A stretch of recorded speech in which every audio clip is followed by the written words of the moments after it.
Everyone আজকের ভিডিওটা start করছি দিদির ছাদ বাগান থেকে। তো দিদির বাড়িতে এসেছি আর আজ কিছু তোমাদের সাথে কথা শেয়ার করব, আর তোমরা ফুল গাছগুলোকে দেখো আর উপভোগ করো ফুলের কালেকশন। তো এখানে এক্সে বারকার এক, আর এগুলো তো আমার মন ছুঁয়ে যাবার ফুল গাছ।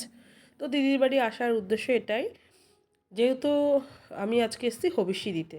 তো আমাদের মেসোমশাই দিদির শ্বশুর, এর আগের ভিডিওতে দেখে থেকেছো, আমি এর আগে এসেছিলাম দিদির শ্বশুর ভর্তি ছিল তার ওনাকে দেখবার জন্য। মেসোমশাই এখন আমাদের মাঝে আর নেই, তো উনি মারা গেছে, তো সেই কারণে হবিষ্যি দিতে এসেছি। তো ছাদে দেখো কত সুন্দর, এখানে লক্ষ্মী জবার কালেকশানও দারুণ। তো দুই বোন ছাদে এসেছিলাম, ও যেহেতু জামা কাপড় তুলবে একা ছাড়া যাবে না, তো দিদির সাথে আমিও ছাদে এসেছিলাম।